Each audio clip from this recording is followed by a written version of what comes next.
برادران ملت اسلامی، السلام علیکم ورحمۃ اللہ وبرکاتہ۔ الحمد للہ وکفا وسلام علی حبیبہ المصطفیٰ، اما بعد فاعوذ باللہ من الشیطان الرجیم، بسم اللہ الرحمن الرحیم۔ ان عدۃ الشہور عند اللہ 12 شہرا فی کتاب اللہ یوم خلق السماوات والارض منها 4 حرم الى آخر هذه الآیہ۔ صدق اللہ مولانا العظیم۔ بارگاہ رسالت معاب صلی اللہ علیہ وسلم میں درود پاک کا ہدیہ پیش کریں۔ اللہم صل علی سیدنا و مولانا محمد معدن الجود والکرم وآلہ واصحابہ الکرام وابنہ الکریم وبارک وسلم صلاۃ دائمۃ سرمدا ابدا۔ اللہ عز و جل اپنے کلام مقدس میں فرماتا ہے، بے شک اللہ کے نزدیک گنے ہوئے شمار کیے ہوئے جو مہینے ہیں وہ 12 ہیں، اور ان 12 مہینوں میں سے 4 حرمت والے مہینے ہیں، عزت والے مہینے ہیں، عظمت والے مہینے ہیں۔ وہ 4 مہینے کون سے ہیں؟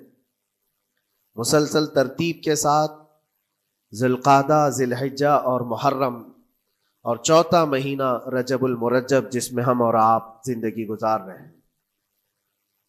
اس کو رجب الاسم اور رجب العصب بھی کہا گیا ہے۔ یہ جو 4 مہینے ہیں اس میں جنگ و جدال، قتل و قتال سب حرام ہو جاتی۔ اس دور میں جو جنگیں ہوتی تھی، کفار و مشرکین بھی اپنی تلواریں روک لیا کرتے تھے۔ یہ 4 حرمت والے مہینوں کی سارے لوگ عزت کرتے۔ ان 4 مہینوں میں امن و امان قائم ہو جاتا۔ جیسے 2 قبیلوں میں جھگڑے ہیں، فساد ہے، اور ایک دوسرے سے جنگ پر ہمیشہ آمادہ رہتے ہوں، لیکن ان 4 مہینوں کے اندر امن قائم ہو جاتا تھا، راستے کھل جاتے تھے۔ اور اللہ تبارک و تعالیٰ نے قرآن پاک میں ان 4 مہینوں کی فضیلت بھی بیان فرمائی۔ اس میں رجب کے لیے ایسی فضیلت ہے، اللہ کے نبی صلی اللہ علیہ وسلم ارشاد فرماتے ہیں، یہ رجب کے مہینے کی فضیلت ایسی ہے جیسے قرآن کی فضیلت دوسری کتابوں پر ہے۔ دوسری کتابوں میں جس طرح سے افضل قرآن ہے، اس طرح سے رجب المرجب تمام مہینوں میں افضل ہے۔ اور نبی کریم صلی اللہ تعالی علیہ وسلم اس میں عبادت کرنے کے لیے ترغیب دیا کرتے تھے۔ اس کو ترجیب بھی کہا جاتا ہے، اور خاص طور پر رجب کے متعلق بزرگان دین نے فرمایا یہ فصل بونے کا مہینہ ہے۔ کھیتی باڑی والے سمجھ سکتے ہیں کہ اس میں بھی 3 موسم آتے ہیں۔ پہلے بیج کی بوائی کا وقت آتا ہے، پھر اس کی سچائی کا وقت آتا ہے، پھر کٹائی کا وقت آتا ہے۔ تو رجب کا مہینہ یہ فصل بونے کا مہینہ ہے نیکیوں کے، اور شعبان کا مہینہ اسے پانی دینے کا ہے، اور رمضان کا مہینہ فصل کاٹنے کا مہینہ ہے۔ اور رجب کا مہینہ آتے ہی اللہ کے نبی صلی اللہ تعالی علیہ وسلم یہ دعا فرمایا کرتے تھے، اللہم بارک لنا فی رجب و شعبان و بلغنا رمضان۔ سب کو یہ دعا بھی کرنی چاہیے۔ حضور اکرم صلی اللہ تعالی علیہ وسلم یوں عرض کرتے کہ اے اللہ، رجب اور شعبان میں تو ہمیں برکت عطا کر اور ہماری زندگی کو رمضان تک پہنچا دے۔ اب رجب آپ نے دیکھ لیا ہے تو اب کثرت سے یہ دعا کرو کہ مولا اس زندگی کا رمضان ہم سے جانے نہ پائے، رمضان تک ہماری سانسوں کو پہنچا دے۔ یہ دعا کثرت سے ہر نماز کے بعد بھی ہونی چاہیے۔ رجب آتے ہی میرے عزیزوں یہ عبادتوں کا موسم شروع ہو چکا ہے، اور سب جانتے ہیں رجب کے بعد پھر ہمارے ہاں مسلسل ایسی شب بیداریاں اور عبادت کے موسم نظر آنے لگتے ہیں۔ پھر شعبان بھی، اس میں رجب میں بڑی رات آتی ہے، شب معراج، اور اس کے بعد شعبان میں شب برات، پھر اسی طرح رمضان کا موسم بن جاتا ہے۔ تو اب یہ موسم بنانے کا وقت آ چکا ہے۔ تو سب سے پہلی چیز یہ ہے کہ میرے عزیزوں، فصل کے بونے کے لیے کن چیزوں کی ضرورت ہوتی ہے، اس چیز کا خیال رکھیے۔ بیج اگر کھوٹا ڈالے ہو اور ویسی ہی فصل آنے کا انتظار کرو گے تو پھر نہیں ہوگا۔ بیج کو کھرا اور خالص ہونا چاہیے۔ جو نیکیاں کرنا چاہ رہے اس کو صاف ستھرے اچھے ماحول میں کیے جانے چاہیے۔ کھیتی باڑی کرنے والا جانتا ہے بیج تو وہ بو رہا ہے، زمین بھی اچھی ہے، ساری چیزیں، کئی چیزوں کی ضرورت ہوتی ہے، بیج بھی اچھا ہو، زمین بھی اچھا ہو، موسم بھی اچھا ہو۔ تب جا کر کے اس کی فصل نکلتی ہے. بیج اچھا تھا، زمین اچھی نہیں تو بھی فصل نہیں آتی. بیج بھی اچھا ہے، زمین بھی اچھا ہے، موسم صحیح نہیں ہے تب بھی فصل نہیں آتی. ابھی آپ کے پاس 3 چیزوں کا ہونا ضروری ہے، بیج اور زمین اور موسم. بیج جو ہے یہ نیکیاں ہیں، اور زمین تمہارا دل ہے، اس کا اتنا ہی پاک ہونا ضروری ہے. اور موسم یہ رجب کا ہے، اس میں تو کوئی شک نہیں ہے کہ عبادتوں کا موسم ہے، فصل کی اچھے لانے کا موسم ہے. لیکن سب سے پہلی چیز اب ہمیں ضرورت ہوتی ہے کہ ہم کیا بیج بو رہے ہیں. شیخ سعدی رحمت اللہ تعالی علیہ فرمایا کرتے کہ زمین میں ادرک بو کر کے گنا آنے کی امید تو نہیں کر سکتے. جو بویا ہے وہی اسی کی فصل آئے گی. لوگ عمل خیر کرے تو اس کا نتیجہ بھی خیر آئے گا، اور برائیاں کریں اور پھر رمضان میں یہ انتظار کریں کہ میں نے جو بویا ہے اس کی فصل آئے، تو ایسا نہیں ہوتا. بہت سارے لوگوں کا وہ شک بھی میں دور کرنا چاہتا ہوں کہ رمضان المبارکہ میں فضیلتوں کو آپ سنتے آئے ہیں، رمضان ایسا مہینہ ویسا مہینہ، اتنی برکتوں والا، اتنی رحمتوں والا، لیکن بہت سارے لوگوں کے حالات چونکہ تو ہی رہتے رمضان میں ویسی ہی ہیں، وہ لوگ کچھ بھی نہیں بدلے. تو اس میں رمضان کا قصور ہے کہ اس مہمان کا قصور ہے، اس انسان کا قصور ہے؟ وجہ یہ ہے کہ رمضان المبارکہ یقیناً اتنی برکتوں اور رحمتوں اور سعادتوں لے کر کے تو آتا ہے، لیکن تمہیں 2 مہینے پہلے سے کہا گیا تھا کہ فصل کے لیے تیاری کرو. تم نے بیج نہ بوئے، اپنی زمین کو صحیح کیا ہی نہیں. پھر رمضان میں جو بارش ہو رہی ہے اس کا فائدہ کیا ہے؟ روڈ پر 10 سال بھی بارش برسے وہاں پر کوئی فصل نہیں آئے گی، کیونکہ وہ زمین سخت ہے اور بیج بونے کے قابل بھی نہیں ہے. رمضان المبارکہ میں رحمتوں کی جھماجھم بارش تو ہوتی ہے، لیکن دل اگر سخت ہے گناہوں سے تو اس بارش کا کیا اثر ہوگا اس پر؟ اسی لیے دلوں کی نرمی یہاں سے شروع کریں، رجب المرجب سے. اس کی راتوں میں اللہ رب العزت کو پکاریں، مناجات کریں، عبادتوں کے لیے کچھ دن تو خاص کر لیں. بہت دنیا میں ہم نے اپنے آپ کو ملوث کر رکھا ہے، کچھ راتیں اللہ رب العزت کی عبادت میں تو لگائیں. اللہ کے نبی صلی اللہ تعالی علیہ وسلم کی ایک حدیث ہے، جامع الاصول سے نقل کی ہوئی، رجب المرجب کے پہلے جمعے جو ہم لوگ ابھی گزر چکے، ابھی یعنی وہ رات تو گزر چکی، کل کی جو گزری ہوئی رات ہے رجب کی، یہ پہلی جمعہ کی شب تھی. اس کے متعلق روایت ہے کہ 12 رکعتیں جو مغرب کے بعد سے لے کر عشاء کے درمیان پڑھتا ہے، اللہ کریم اس کے تمام گناہوں کو معاف کرتا ہے، اور اس سال اس کو پورے طور پر ناگہانی آفات سے محفوظ رکھتا ہے، اور شیطان کے اس پر قابو پانے سے بھی اس کو اللہ محفوظ رکھتا ہے. تو یہ تھی تیاریاں، یہ ساری چیزیں ابھی سے تیاریاں ہونی چاہیے. رجب کے 3 دن آتے ہیں جس کے متعلق فرمایا گیا ہے ایام بیز میں بھی 13, 14, 15 یا 14, 15, 16 یہ جو تاریخیں آتی ہیں اس میں روزے رکھو. اس کی بھی بڑی فضیلت ہے کہ تم تیاریاں ابھی سے شروع کر دو کہ رمضان المبارکہ میں اچھی فصل دیکھ سکے، ہمارے جسم کے اندر بدلاؤ آ سکے، ہمارے دل کے اندر انقلاب آ سکے. اور تیاری یہاں سے نہ کر کے صرف رمضان میں ہی امید لگائے بیٹھتا ہے تو میرے عزیزوں کچھ تو صفائی کی ضرورت ہوتی ہے. آپ نے اگر زمین خریدی کھیتی باڑی کی غرض سے اور گئے، وہاں جاتے ہی آپ نے سوچا کہ اس میں فصل آ جانی چاہیے، تو کسانوں سے پوچھو تو بتائیں گے آپ کو نہیں، زمین کو پہلے صاف کرنا پڑتا ہے، کچرے ہوں گے اس کے اندر بہت سارے، ہل چلاؤ یا کسی بھی طرح سے اس کو صاف کرو. صاف کرنے کے بعد پھر یہ بھی کسان کہتا ہے کہ زمین کو تھوڑا ڈھیلا کر دو، بڑے بڑے ڈھیلے ہوں تو اس کو توڑ دو اور مٹی نرم ہو جائے. اور اس کے بعد پھر کسان کہتا ہے تھوڑا پانی بھی چھڑکاؤ کرو، گیلی ہو جائے، تب جا کر کے تم اس پر بیج بو. میرے عزیزو یہ رجب بیج بونے کا موسم ہے، تو پہلے زمین کو ڈھیلا تو کر دو، زمین کے اندر جو کچرے ہیں اس کو نکال تو دو، دل کے اندر جو وسوسے بھرے ہوئے ہیں، گناہوں کے خیالات بھرے ہوئے ہیں، اس کو پاک تو کرو. اس کو پاک کرنے کے لیے اللہ کریم کی بارگاہ میں آ کر گڑ گڑاؤ. تمہارا ایک آنسو تمہارے تمام گناہوں کو اور اللہ کے غضب کو ٹھنڈا کر دیتا ہے. ہاں، ایک آنسو کا قطرہ تمہارے لیے اللہ کریم ہے، موتی سمجھ کے شان کریمی نے چن لیے قطرے جو گرے تھے عرق انفعال کے. امام غزالی رحمۃ اللہ تعالی علیہ نے لکھا ہے کہ آج اللہ تبارک و تعالیٰ کی رحمت کو اپنی طرف مائل کرنے کے لیے اگر تم کچھ کر سکتے ہو تو بس یہ ہے کہ دنیا رونے اور گڑ گڑانے سے نہیں مانتی، لیکن مولا کریم بندے کے ایک مرتبہ سجدہ کر کے اسے پکارنے سے فوراً قبول کرتا. موسیٰ علیہ الصلاۃ والتسلیم اللہ تعالیٰ سے پوچھتے ہیں مولا جب تیرے بندے تجھے پکارتے ہیں تو اس میں نیک لوگ بھی ہوتے ہیں اور گنہگار بھی ہوتے ہیں، تو کیا تو سب کی پکار کا جواب دیتا ہے؟ توجہ، اللہ رب العزت فرماتا ہے اے موسیٰ میرے پکارنے والے بندوں میں نیکوکار بھی ہیں گنہگار بھی ہیں. ہاں نیک بندہ جب مجھے پکارتا ہے یا ربی تو میں جواب میں کہتا ہوں لبیک یا عبدی، اے میرے بندے میں حاضر ہوں، بتا تیری کیا حاجت ہے. پھر موسیٰ علیہ السلام پوچھتے ہیں کہ مولا یہ تو نیک بندہ جب پکارتا ہے تو کہتا ہے لبیک یا عبدی، اور جب گنہگار پکارتا ہے تب کیا کہتا ہے؟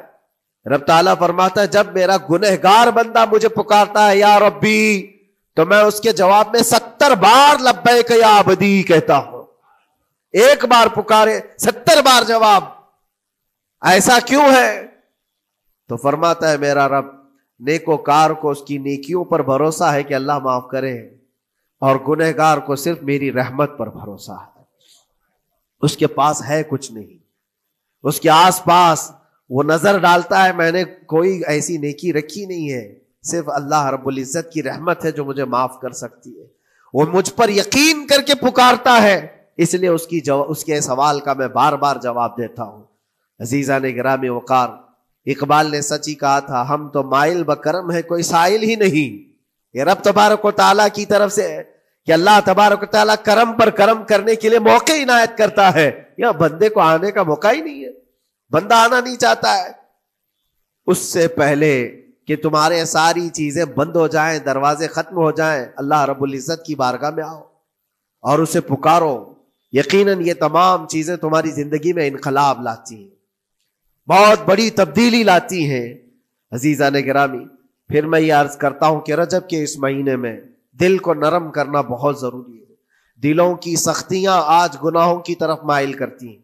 ہمارا دل سخت ہے یا نرم ہے اس کو پہچاننے کے کئی تھرمامیٹر دیے گئے ہیں ہمارے پاس. چیک کرو ہمارا دل کس پوزیشن میں ہے آج. امام غزالی فرماتے ہیں 3 علامتیں ایسی ہیں جس سے پتہ چل جاتا ہے انسان کا دل سخت ہے یا نرم ہے، بیمار ہے یا صحت یاب ہے. یہ ڈاکٹر لوگ اسکیننگ سے یا سونوگرافی سے نہیں بتا سکتے کہ تمہارے دل کی یہ کیفیت. کیسے اس کو اہل بصیرت سمجھ سکتے؟ فرماتے ہیں کہ اگر مسجد میں زیادہ دیر تک بیٹھ نہیں پاتا تو سمجھ لو اس کا دل بیمار ہے، اس کا دل سخت ہو چکا ہے، اس کو مسجد میں بیٹھنے نہیں دیتا. یہی دل ٹیلی ویژن کے سامنے 3 گھنٹے بیٹھے اس کو کچھ بھی اکتاہٹ نہیں آتی، موبائل پر گیم کھیلتا رہتا ہے، 4 گھنٹے گزر گئے کہ 5 گھنٹے گزر گئے اسے پتہ ہی نہیں. آج ایک سروے کے مطابق ہر انسان جو موبائل چلاتا ہے اس میں 18 گھنٹے وہ بیزی ہے دن کے. کئی جگہوں پر ایسے حالات آئے 18 گھنٹے دن میں ہوتے ہی ہے 24 گھنٹے، جس میں 6 گھنٹے اگر آرام کے نکالے تو باقی پورے 18 گھنٹے کیسے انسان بیزی رہ سکتا ہے؟ اس میں کھانا بھی ہے، پینا بھی ہے، حاجتیں بھی ہیں. لیکن سروے کے مطابق یہ بھی بات آئی ہے کہ 18 گھنٹے کنزیوم کرتے ہیں. میرے عزیزوں، اس میں کوئی اکتاہٹ اور اس میں کوئی ملال نہیں آتا، بیزارگی نہیں آتی. اور اللہ کے گھر میں یا فرض سے نماز سے ابھی سلام پھیرا کیا کہ بھاگنے کی تمنا ہوتی ہے. کئی جگہوں پر تو ایسا ہے. اسی لیے اللہ کے نبی صلی اللہ تعالی علیہ وسلم کی ایک حدیث میں سناتا ہوں. ارشاد فرماتے 2 چیزیں کسی منافق کے اندر جمع نہیں ہو سکتی. 2 چیزیں منافق آدمی کے اندر آ ہی نہیں سکتی. وہ کیا چیزیں؟ حضور پاک صلی اللہ تعالی علیہ وسلم فرماتے ہیں اچھے اخلاق منافق کے اندر نہیں آتے، اور اللہ کی اور اس کے رسول کی ہر بات پر یقین یہ منافق کے اندر نہیں آ سکتے. اور منافق کی یہ علامتیں بتاتے بتاتے میرے نبی نے یہ فرمایا دیکھنا کہ مسجد میں منافق سب سے اخیر میں آئے گا اور سب سے جلدی بھاگے گا، اس کا دل نہیں لگتا. دل سخت ہو چکا ہے، اور بازار میں سب سے پہلے جائے گا اور سب سے لاسٹ میں نکلے گا.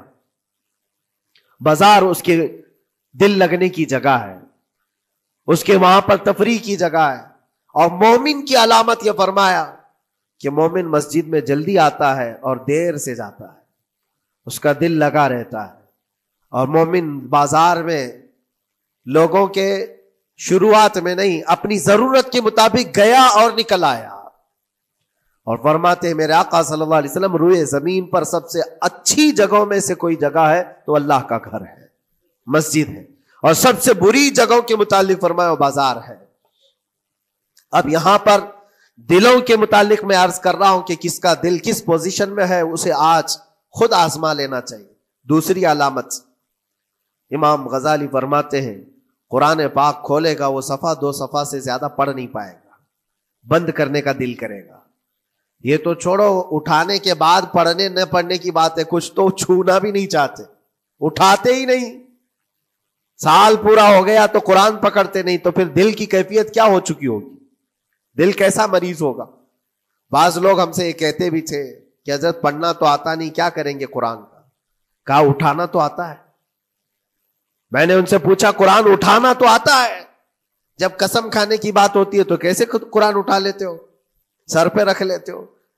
اسی طرح سے قرآن کو ہی اٹھا کر کے سینے سے لگا کر اللہ کی بارگاہ میں دعا کرو کہ مولا میرے دل کے دروازے کھول دے.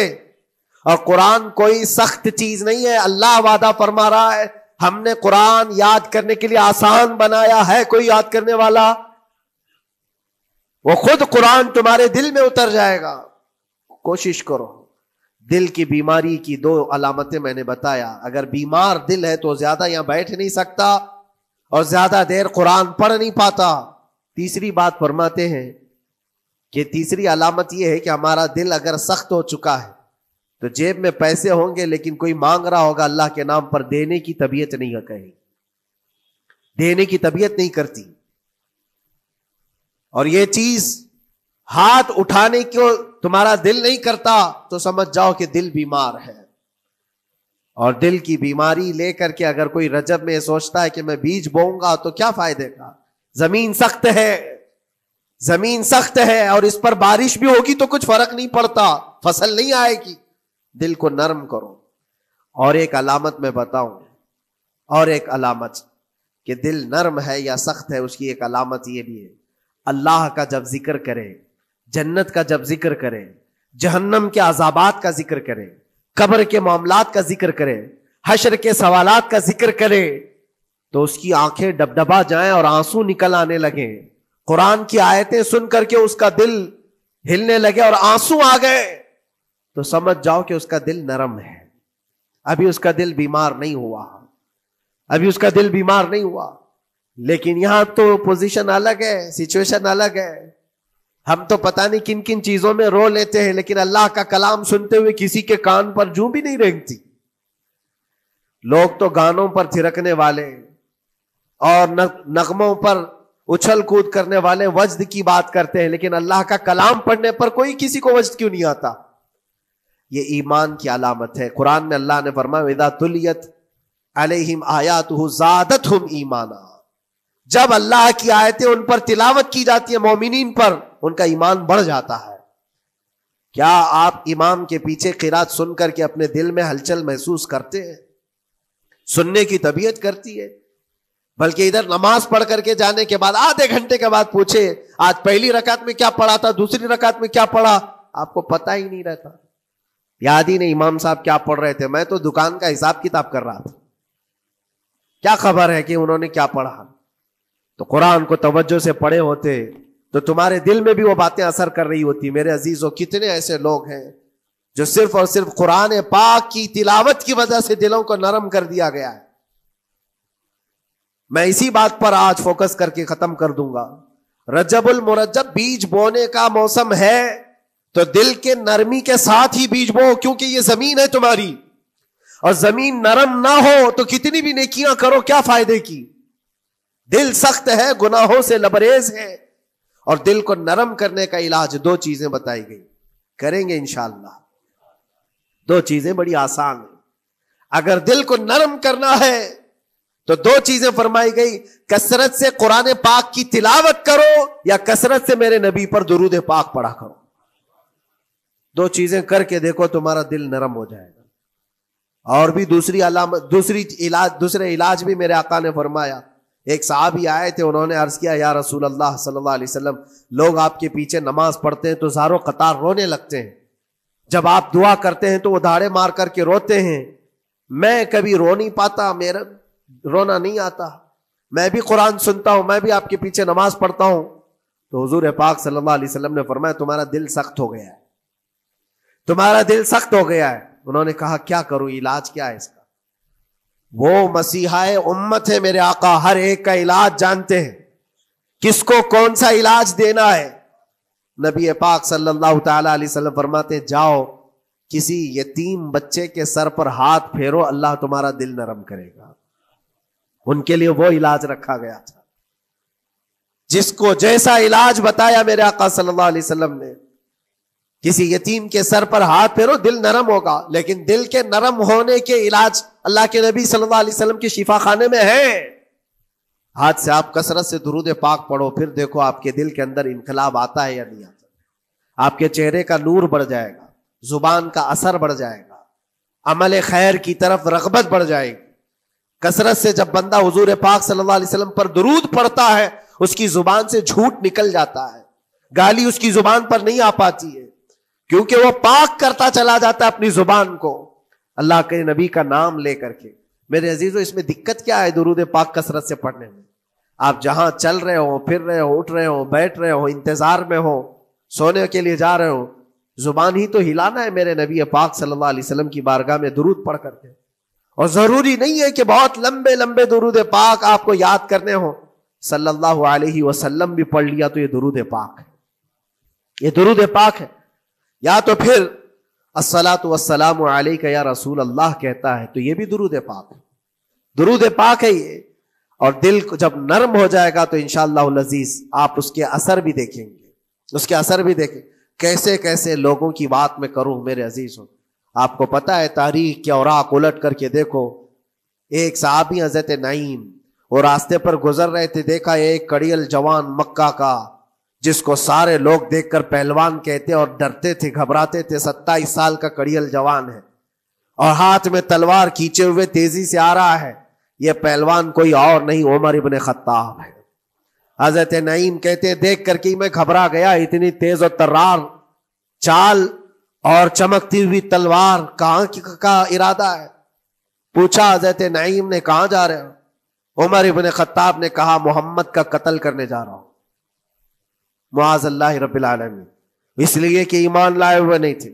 یہ دلوں کی سختیاں ہیں، یہ دلوں کا منجمد ہونا بتا رہا تھا کہ وہ نبی پاک صلی اللہ علیہ وسلم کے قتل کے لیے نکلے.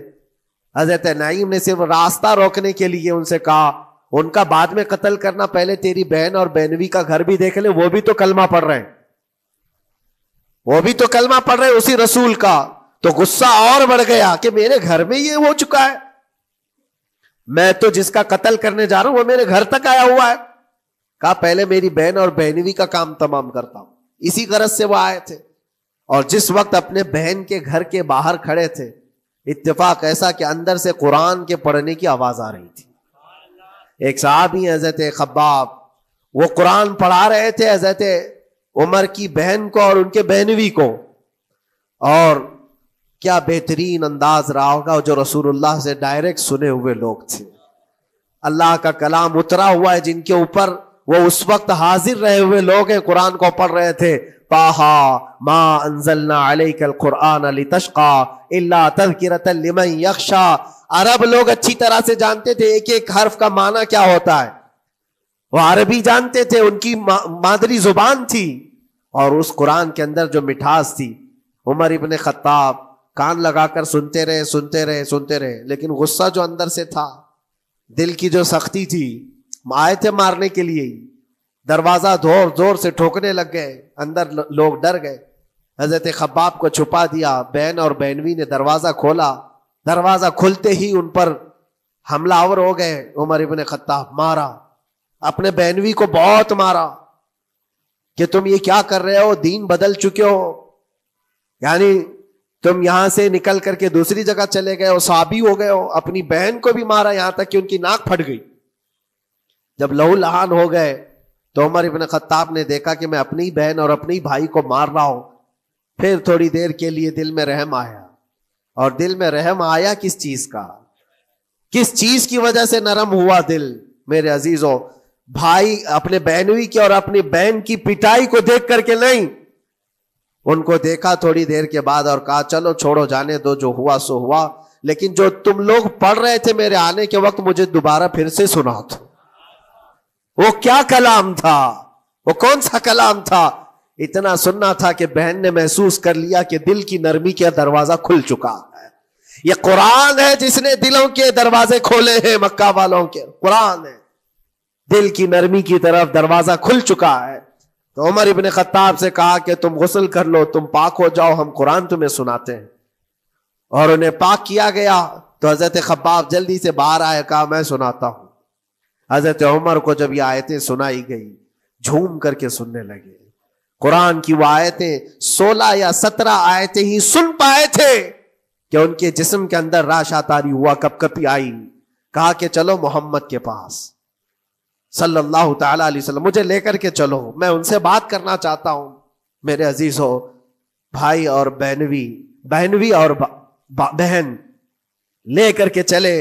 اور اس وقت حالات سخت تھے مکہ کے.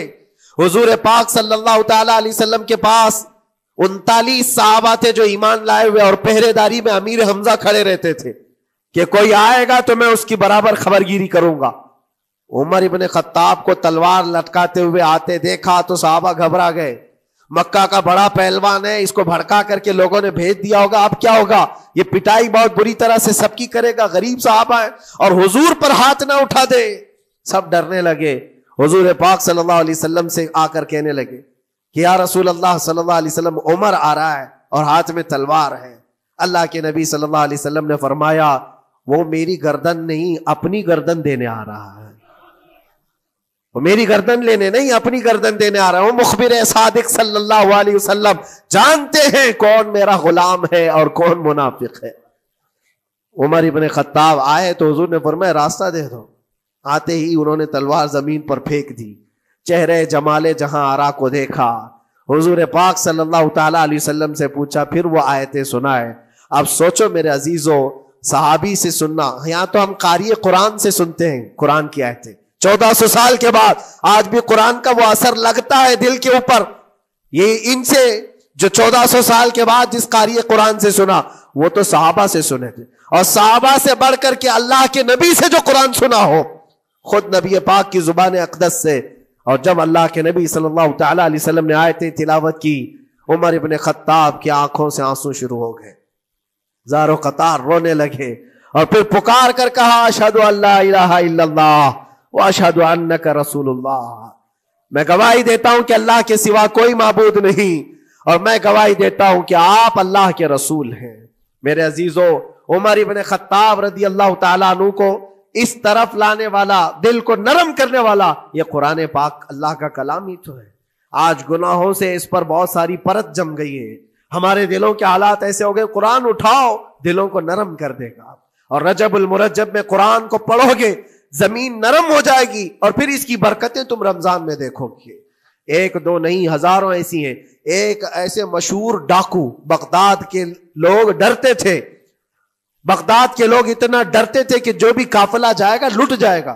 فضیل بن عیاض, جو بھی قافلہ نکلتا تھا اس راستے سے لٹ جاتا تھا, کوئی بچ نہیں پاتا تھا.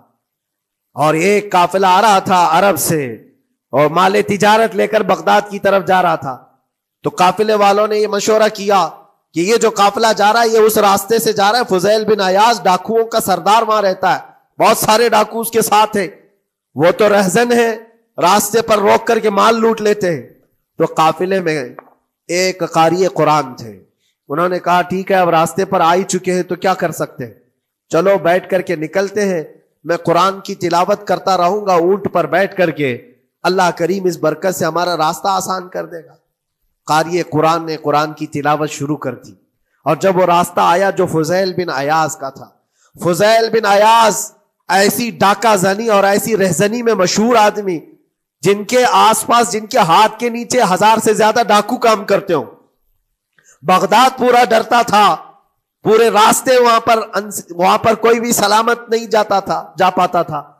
اس راستے پر ایک قاری قرآن جب آیا، میرے عزیزوں تلاوت کیا کر رہا تھا؟ سورۃ الحدید کی آیت تھی، الم یأن للذین آمنوا ان تخشع قلوبهم لذکر اللہ. وہ قرآن کی آیت ہے. اللہ کے کریم فرماتا ہے کیا ایمان والوں کے پاس ابھی وہ وقت نہیں آیا کہ اللہ کا ذکر سنتے ہی یا اللہ کا ذکر ہوتے ہی ان کا دل کانپنے لگ جائے، ان کا دل ہلنے لگ جائے؟ فضیل بن عیاض کے کانوں میں یہ آیت پڑھ رہی تھی. قاری قرآن بار بار اس آیت کو پڑھ رہا تھا. کیا وہ وقت ابھی ایمان والوں کے پاس نہیں آیا کہ وہ اللہ کے ذکر سے دہل جائیں؟ اتنا اثر کر گئی آیت، اتنا اثر کر گئی. فضیل بن عیاض نے ہتھیار پورے پھینک دیے اور چیخ چیخ کر کے کہنے لگا آن لنا ربنا، آن لنا ربنا، اے میرے رب وہ وقت آ چکا ہے، اے میرے رب وہ وقت آ چکا ہے. سارے ڈاکوؤں سے کہا سجدہ ریز ہو جاؤ، اس لیے کہ اللہ کا کلام ہمیں بلا رہا ہے. برسوں سے ڈاکہ زنی کرنے والے، برسوں سے راستے لوٹنے والے، قرآن کی ایک آیت نے دل بدل دیا. دل کے ایسا انقلاب آیا، سب کچھ چھوڑ دیا اور اس کے بعد نکلے. اللہ اکبر. جانتے ہو فضیل بن عیاض کون ہے؟ فضیل بن عیاض وہ ہے جن کا نام لیتی سرکار غوث پاک بھی ادب کیا کرتے تھے.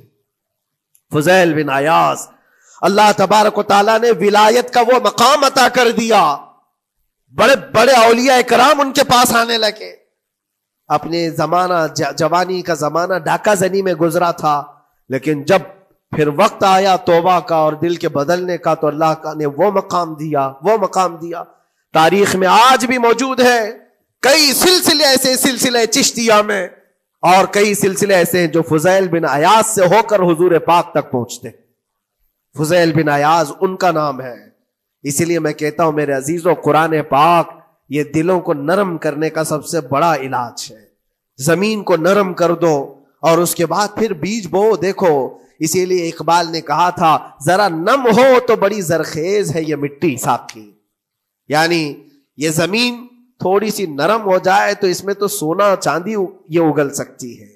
تمہارے پاس ایمان کی دولت ہے، اللہ کریم کی ذات پر یقین ہے، حضور پاک صلی اللہ تعالی علیہ وسلم کی محبت ہے، سب چیزیں تمہارے پاس ہے. تھوڑا دل کو نرم کرنے کی ضرورت ہے. گناہوں سے باز آ جاؤ، اللہ کریم کی بارگاہ میں گڑ گڑاؤ اور قرآن پاک اٹھا لو ایک مرتبہ. اور پڑھ نہیں پاتے تو انگلیاں تو پھیرو. قرآن پر دیکھنا بھی تو عبادت ہے، اس پر نظر جمانا بھی عبادت ہے. اللہ کا کلام سمجھ کر کے تم نے اٹھایا ہے تو جانتے ہو قرآن عظیم کل قیامت کے دن جس کی شفاعت کے لیے کھڑا ہو گیا، میرے آقا فرماتے پھر اس کو جہنم میں کوئی چیز نہیں لے جا سکے گی. جس کو قرآن اور رمضان سفارش کر دے پھر اس کو جہنم میں دوسری کوئی چیز نہیں لے جائے گی. اور جس کے خلاف کھڑے ہو گئے پھر اس کو جنت میں کوئی چیز نہیں لے جائے گی.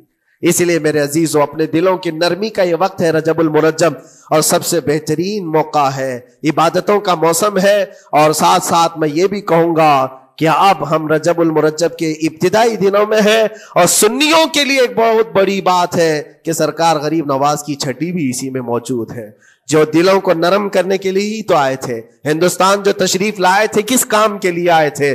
انہوں نے اپنے ذکر کی مجلسوں سے، اپنے واعظ و نصیحت سے ہزاروں کے دلوں کو نرم کیا ہے. آج بھی سرکار غریب نواز کے نام پر لوگوں کا دل نرم ہو جاتا ہے. اچھے اچھوں کو دیکھا ہے دل نرم ہو جاتا ہے. کیوں؟ وہ ایسے بزرگ تھے جنہوں نے اپنے تصوف کی تعلیمات سے کڑک اور سخت دلوں کو نرم کیا ہے.